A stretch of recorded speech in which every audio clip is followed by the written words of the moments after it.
Hello and welcome back to my channel.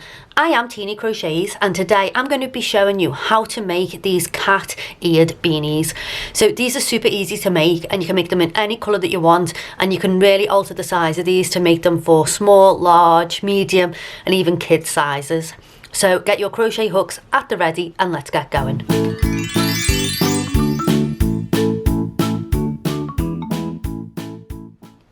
I'm going to be making my hat using a 4.5mm hook, and I'm going to be using black and white DK yarn.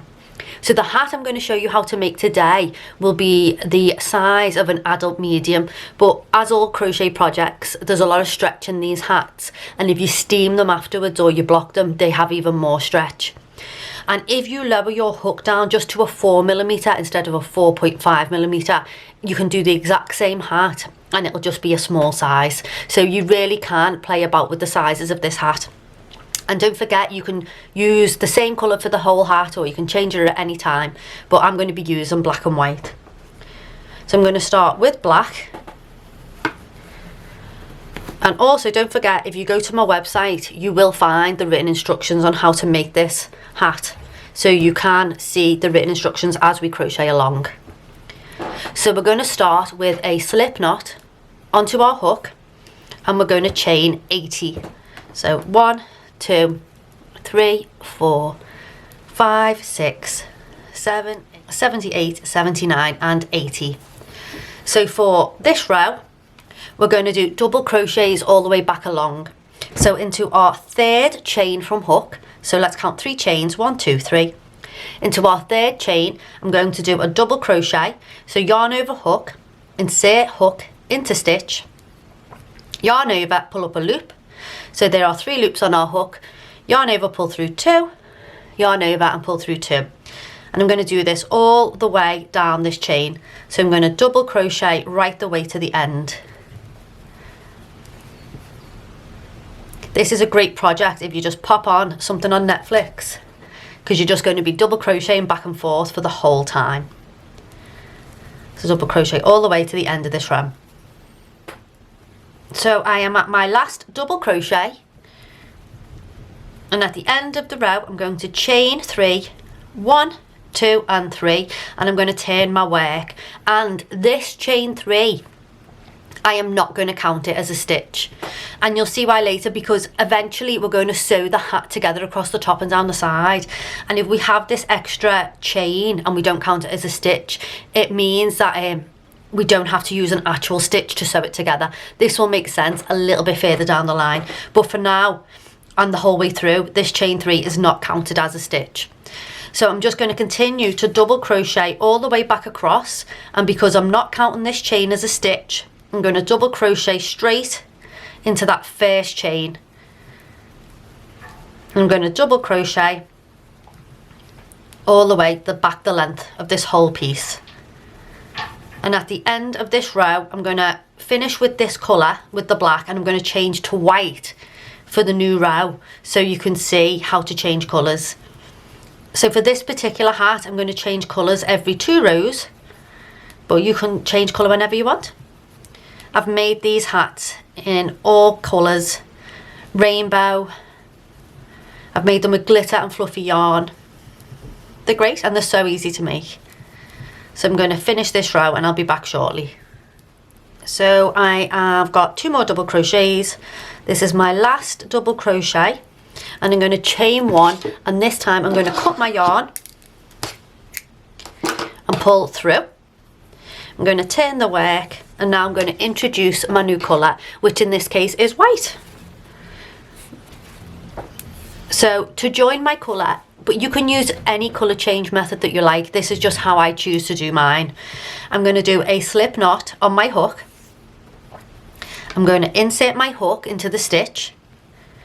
I'm going to yarn over and pull up a loop.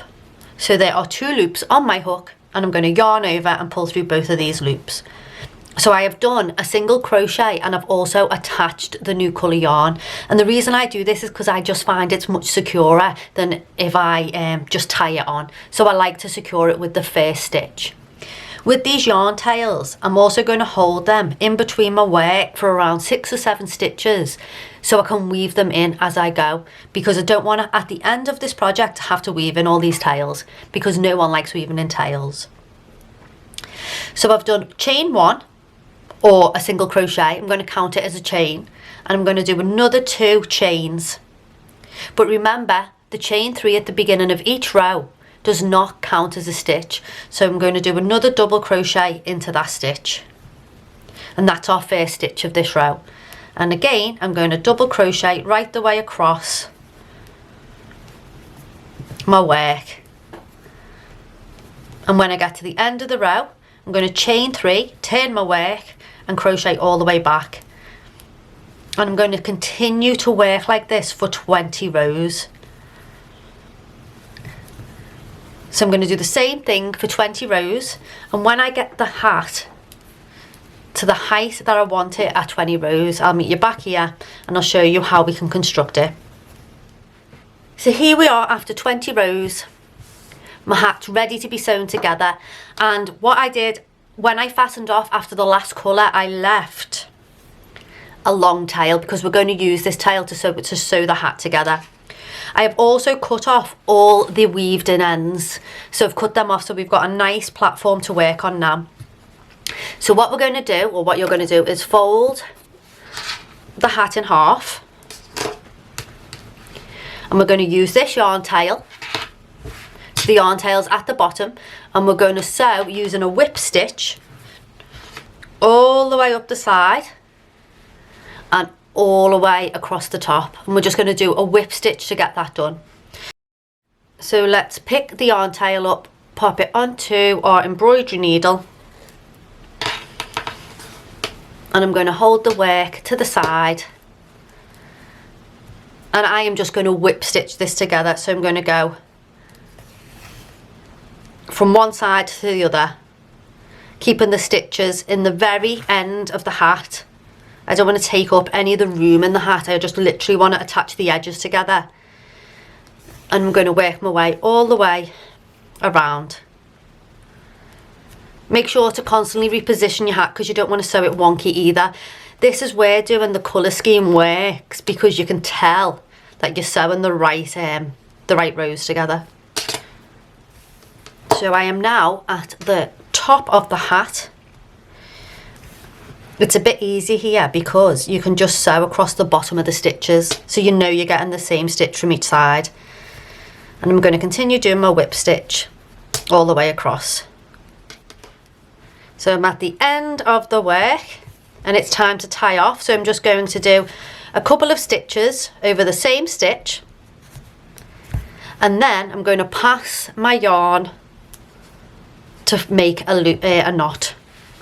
And after that knot, I'm going to weave my ends in, and we only have 2 ends to weave in. We have this end one, and we have the one from the very beginning of our work, which I have already weaved in, which is great stuff.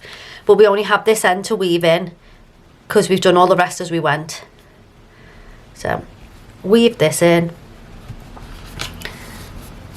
pull through and cut.